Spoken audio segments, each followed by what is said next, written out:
اللہ تبارک و تعالی قرآن کریم میں فرماتے ہیں کہ میرے بندوں میں سب سے زیادہ تقوی اختیار کرنے والے، مجھ سے ڈرنے والے وہ علماء کرام ہیں۔ یہ میں نہیں کہہ رہا بلکہ رب ذوالجلال کی کتاب کہہ رہی ہے، قرآن کریم میں ہے کہ میرے عزیز بھائیوں، علماء کرام کی فضیلت، مرتبہ، بلندیاں اللہ تبارک و تعالیٰ نے قرآن کریم میں بھی فرمائی ہے، اور میرے نبی کریم، ہم سب کے محبوب، ہم سب کے سردار نبی کریم صلی اللہ علیہ وسلم نے اپنے احادیث مبارکہ میں بھی ارشاد فرمائی ہے۔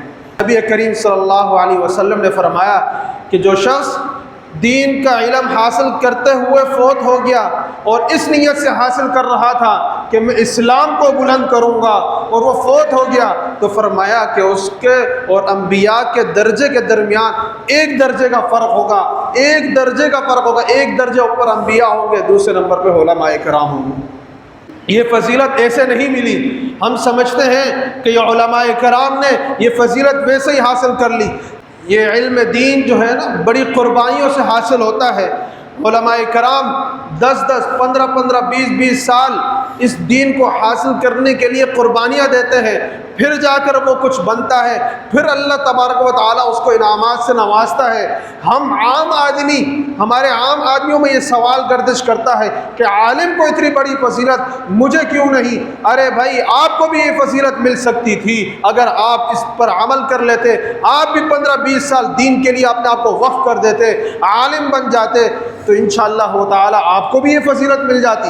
لیکن اگر آپ نے یہ فضیلت حاصل نہیں کی تو فرمایا ہے کہ کن عالماً، عالم بن جاؤ، اور متعلماً، یا استاد بن جاؤ، یا جو ہے ان سے محبت کرنے والے بن جاؤ۔ اگر عالم نہیں بنے، استاد نہیں بنے، تو تیسرا درجہ ہے کہ کم از کم کیا بن جاؤ؟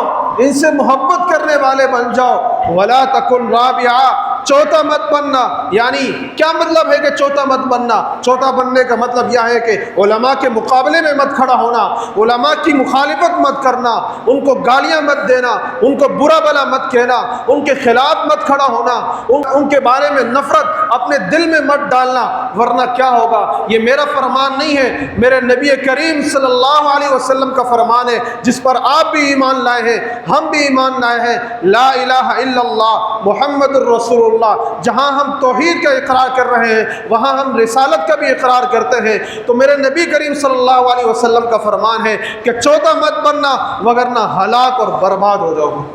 یہ ایسے نہیں فرمایا۔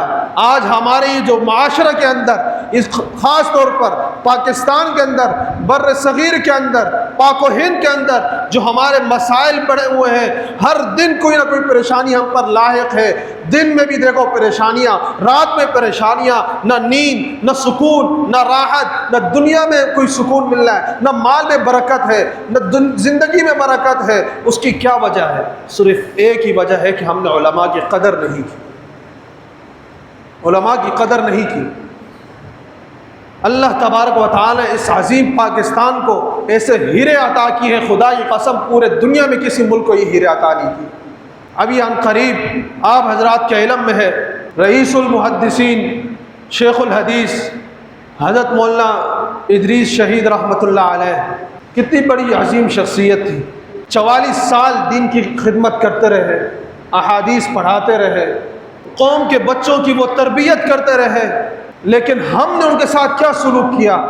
ہم نے یہ سلوک کیا کہ 44 سال اس نے زندگی دین کی خدمت میں لگا دی، پڑھاتے لگا دی، 65 سال کی زندگی انہوں نے دین کے لیے قربان کر دی، لیکن جاتے جاتے ہم نے ان کو گالیاں دی، برا بلا کہا، اس کی شکل بگاڑی، اور کرتے کرتے یہاں تک پہنچا دیا کہ ہم نے گولیوں سے چھلنی کر دیا اس کو۔ یہ ہے ہمارا رویہ علماء کے ساتھ۔ مجھے بتاؤ، اس رویے کے ساتھ کیا ہم پاکستان میں سکون کی زندگی گزار سکتے ہیں؟ ہم کہتے ہیں کہ ہماری معیشت تباہ ہے، ہمارے حکمران ٹھیک نہیں ہے، ہمارے معاملات ٹھیک نہیں ہیں، ہمارے ہاں کرپشن ہے، ہمارے ہاں جو ہے مہنگائی ہے۔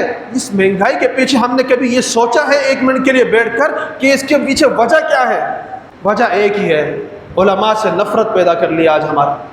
نوجوان طبقہ ہو یا بڑے لوگ ہو، اکثر انہوں نے علماء سے نفرت پیدا کر لی ہے۔ یاد رکھیں، پچھلی قوموں پر جب بھی عذاب آیا ہے نا، عذاب اللہ تبارک و تعالیٰ کا، چاہے وہ حضرت لوط علیہ السلام کا واقعہ دیکھ لے، حضرت نوح علیہ السلام کا واقعہ دیکھ لے، جتنے بھی انبیاء کی قوموں پر عذاب آیا ہے تو وہ کس وقت آیا ہے؟ اس وقت نہیں آیا کہ جب نافرمانی کی، بلکہ اس وقت آیا جب وہ نبی کے مقابلے میں کھڑے ہو گئے۔ جب نبی کے مقابلے میں کھڑے ہو گئے تو اللہ تبارک و تعالیٰ نے عذاب ڈالا۔ فرعون کو دیکھ لیجئے، تکبر کر رہا تھا، رب کا دعویٰ کیا اس نے، اللہ تبارک و تعالیٰ نے کچھ نہیں کہا، ڈھیل دی، چل بیٹا کرتا رہے اور کرتا رہے، حکومت میں اور وسیع دی، طاقت اور دی اس کو۔ لیکن جب اس نے ارادہ کیا موسیٰ کے مقابلے میں آنے کی، لشکر کو تیار کیا اور کہا کہ موسیٰ تم میرے مقابلے میں آتا ہے، میں اتنا بڑا طاقتور، میں اتنا بڑا دولت مند، میں اتنا بڑا فوج رکھنے والا، میرے پاس یوتھ کمیونٹی موجود ہے، میرے ساتھ تو عوام موجود ہے، میرے ساتھ تو نوجوانوں کا طبقہ موجود ہے، میرے ساتھ تو پوری ٹیم موجود ہے، میں تو اتنے زیادہ ووٹ لینے والا شخص ہوں، میں تو اتنے ہزاروں کا ووٹ لینے والا شخص ہوں۔ کیونکہ آج ہمارا پیمانہ یہی ہے کہ علماء میں اور عام جاہل شخص میں ہم پیمانہ کس چیز سے کرتے ہیں؟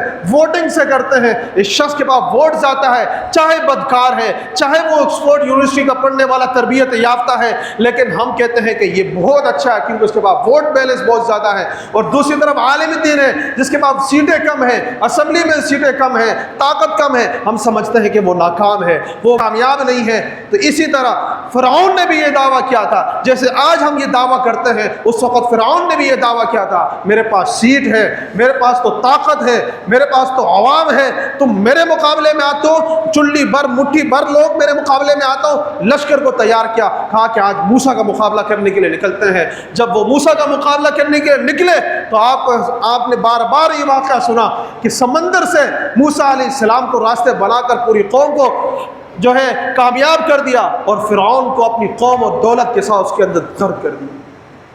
یہ کیا تھا؟ جب وہ مقابلے میں آیا، فرعون جب مقابلے میں آیا تو اللہ تبارک و تعالیٰ نے کہا کہ میرے بندے کے مقابلے میں جب تو آئے گا تو تیرے کو میں کبھی معاف نہیں کروں۔ آج یہی حال ہمیں بھی فکر کرنے کی ضرورت ہے کہ ہم اپنی اصلاح کریں۔ 2 منٹ کے لیے رات کو اکیلے میں بیٹھ کر سوچیں کہ یار میں اپنی زندگی کیسے گزار رہا ہوں، میرا رویہ علماء کے ساتھ کیسا ہے اور کیوں ہے۔ میں ایک کسی شخص کی بنا پر، کسی دنیا دار کی بنا پر، طبقے چپڑاسی کی بنا پر، اپنے پڑوسیوں کی بنا پر، اپنے دوست احباب کی بنا پر، اپنے رشتہ داروں کی بنا پر میں علماء سے نفرت پیدا کر لوں، اپنے امام صاحب سے نفرت پیدا کر لوں، اپنے دینی طبقے سے نفرت کر لوں، تو کیا یہ کامیابی کیسے مل سکتی ہے؟ ہرگز کامیابی نہیں مل سکتی۔ وہ حضرت مولانا ادریس شہید رحمۃ اللہ علیہ، وہ تو دنیا سے چلے گئے، جنت میں عائشہ کر رہے ہیں، مزے کر رہے ہیں، اور لیکن مجھے بتائیں ہمارا اور آپ کا کیا بنے گا؟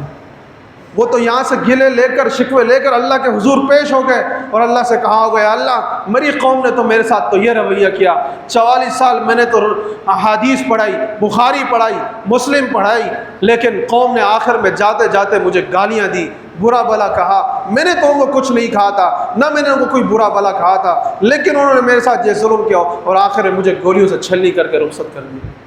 تو مجھے بتائیں کہ اللہ تبارک و تعالیٰ کا غضب جوش میں نہیں آئے گا؟ ضرور آئے گا جوش میں۔